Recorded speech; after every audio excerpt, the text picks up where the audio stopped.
The handcuffs snapped shut before I could even process what was happening. Cold steel bit into my wrists as two police officers escorted me down the front steps of my own house.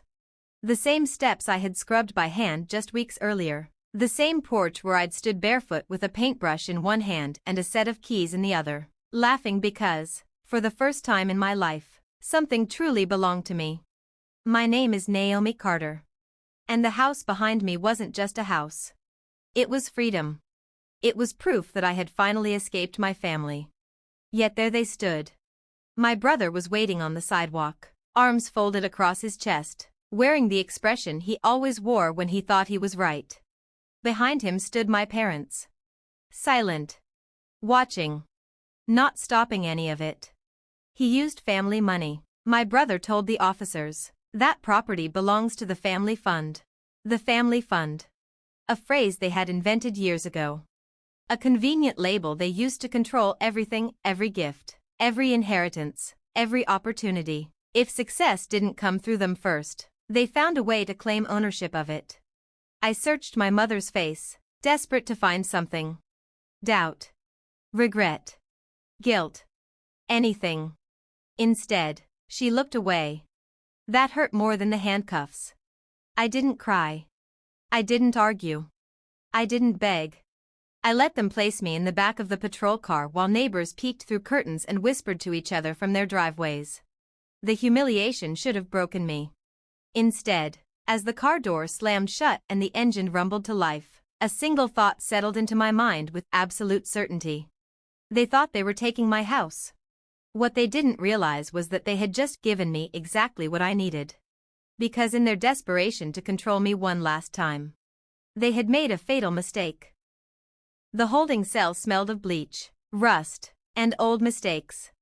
I sat alone on a narrow metal bench, staring at a blank concrete wall while the events of the afternoon replayed over and over in my head. My brother's calm accusations. My father's silence. My mother's refusal to meet my eyes. The betrayal wasn't the arrest. The betrayal was that they had all agreed. Hours later, a uniformed officer appeared outside the bars. "You get one phone call." I didn't hesitate. There was only one person I trusted. And she didn't share my last name. I called Evelyn Pierce, the attorney who had handled the purchase of my home. She answered before the second ring finished. "Naomi? They arrested me," I said. "My brother claims the house belongs to the family fund." Silence. Then came a series of questions. "Did you use any joint accounts?"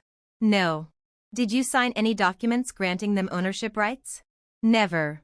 The pause that followed felt heavier than the handcuffs. Then Evelyn's voice changed. It became colder. Sharper. Then they just made a very serious mistake. An hour later, she arrived carrying a leather briefcase and the kind of confidence that made people nervous. She sat across from me and spread several documents across the table.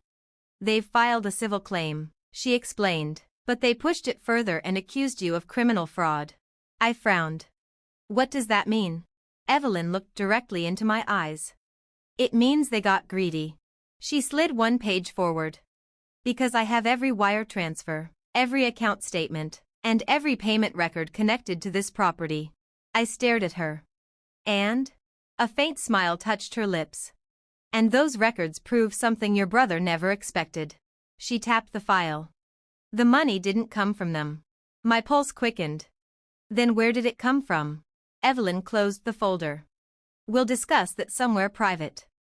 Later, alone in the interview room, Evelyn reopened the file. This time she moved slowly.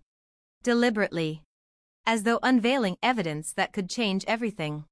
"The down payment," she said, pointing to the first document, "came from an account opened solely in your name 18 months ago." I nodded. That account had been my secret. Countless freelance contracts. Consulting projects. Weekend work. Bonuses I never discussed. Money I earned while my family assumed I was struggling. But Evelyn wasn't finished. She turned to the next page. "The final transfer came from a trust." My stomach tightened instantly. A trust. Not the family fund. Not my parents.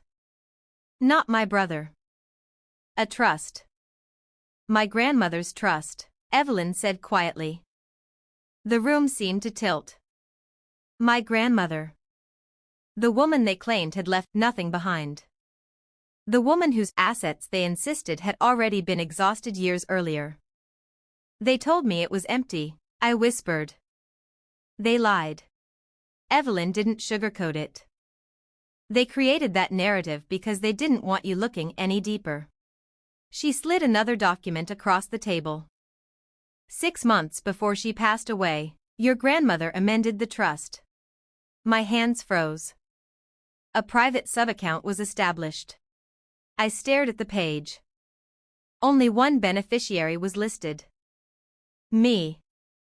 They never knew it existed, Evelyn said. My throat tightened. All those years. All those conversations. All those lectures about loyalty and family sacrifice. Every word had been built on deception. And now, Evelyn continued, they've publicly accused you of stealing money that legally belonged to you. Outside the room, distant voices echoed through the station halls. The machine they had set into motion was already turning. But it wasn't moving in the direction they thought. Evelyn closed the file. They forced this into the open. I looked down at the evidence. At my grandmother's signature. At proof that someone had believed me all along. Then, for the first time since the handcuffs clicked around my wrists, I smiled. Because they hadn't just attacked me. They had exposed themselves. By sunrise, I was released. No apology. No explanation. No acknowledgement of what they had put me through. Just paperwork, signatures, and a quiet removal of the handcuffs as though none of it mattered. But it mattered. Outside the station, Evelyn handed me my phone. The screen exploded with missed calls, text messages, and social media alerts. My brother had already begun rewriting history. We're simply protecting what's ours, he posted publicly. Thousands had already seen it. My parents had liked the post. I stared at the screen for a long moment. Then Evelyn handed me another document. They've filed an emergency motion to freeze the property. My chest tightened. Can they actually do that? She shook her head. Not anymore. I looked down. The document wasn't just another financial record. It was a signed statement from my grandmother's estate attorney. A statement confirming that the money had been intentionally hidden from the rest of the family. Not by accident. Not by oversight. By design. To protect me from them. My grandmother had seen exactly who they were. Long before I did. Evelyn folded her arms. They accused you publicly. I nodded. Good, she said. I looked up. Good. A dangerous smile crossed her face. Because now we get to answer publicly. I glanced back at the police station. At the building where my family believed they had humiliated me. Destroyed me. Silenced me. Instead, they had handed me something far more powerful. Evidence. Truth. Leverage. They wanted control, I said quietly. Evelyn nodded. And now they've given us the means to take it away. For the first time since they put me in handcuffs. I wasn't afraid anymore. I was ready. I wasn't reacting anymore. I was planning. And the people who thought they had broken me had no idea what was coming next. 2 days later, they showed up at my door. Not with police officers. Not with legal threats. Not with accusations screamed across the neighborhood. Just my brother standing on the porch, stiff and uncomfortable, as if he still had some claim to the place. As if he belonged there. I opened the door. I didn't invite him inside. For a moment, neither of us spoke. Then he cleared his throat. You made your point. His eyes stayed fixed somewhere over my shoulder. You embarrassed the family. A laugh almost escaped me. Embarrassed the family? You had me arrested. The words hit harder than I expected. For the first time, he looked away. Only for a second. Only a small flinch. But I saw it. Guilt. Or maybe fear. You shouldn't have used Grandma's money behind our backs, he muttered. Behind our backs. The phrase was almost funny. As if I had ever been included in anything. As if I had ever been treated like an equal instead of a problem to manage. Without saying a word, I held up the letter Evelyn had given me. The signed statement from my grandmother's estate attorney. Proof. Truth. Everything they had spent years hiding. She left it to me, I said. His eyes dropped to the paper. Not you.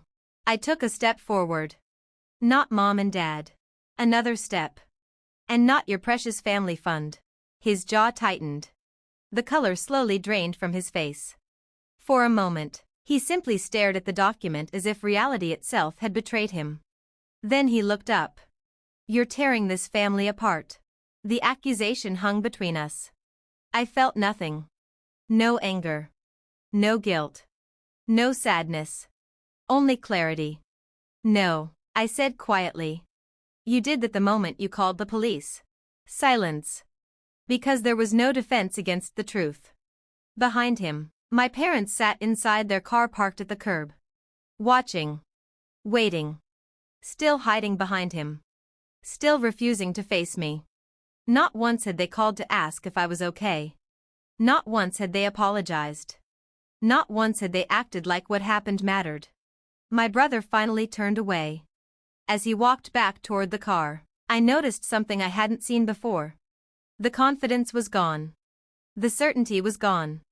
For the first time in my life, they looked exactly the way they had always tried to make me feel. Powerless. Because they finally understood something. They had crossed a line that couldn't be uncrossed. And now they were the ones with something to lose. The emergency hearing was scheduled faster than anyone expected. Truth has a way of accelerating things. Especially when someone tries to use the legal system as a weapon.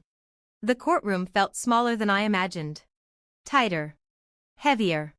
Evelyn sat beside me, calm as ever, reviewing documents with the precision of a surgeon preparing for an operation. Across the aisle, my brother avoided looking in my direction. My parents sat behind him. Rigid. Silent. Their confidence thinner than before. Their silence somehow louder. Their attorney stood first. He spoke smoothly. Carefully. He painted a story about family assets, shared inheritance, and alleged misappropriation of funds. To anyone who didn't know the truth, it sounded reasonable. Almost convincing. Then Evelyn stood. And everything changed. She didn't raise her voice. She didn't perform. She simply handed the judge the evidence. The trust documents. The wire transfers. The amended estate records. The signed letter from my grandmother's attorney. Every page told the same story. Every document pointed to the same conclusion. My grandmother had intentionally protected those funds from the rest of the family. And she had left them to me. The judge spent several minutes reading. The courtroom was so quiet I could hear papers turning. Then he looked up. His eyes settled on my brother. Mr. Carter, he said, this property is not part of any shared family fund. The room seemed to shift. My brother froze. My mother gripped the edge of her seat. My father stared straight ahead. But Evelyn wasn't finished. She submitted the arrest report. The fraud allegations. The criminal complaint filed without evidence. Every reckless decision they had made in their determination to control me. The judge's expression darkened. This court takes false criminal allegations very seriously. For the first time since this nightmare began, my brother looked genuinely afraid. Not frustrated. Not defensive. Afraid. Because the weapon he had aimed at me had turned around. And now it was pointing back at him. The judge leaned back in his chair.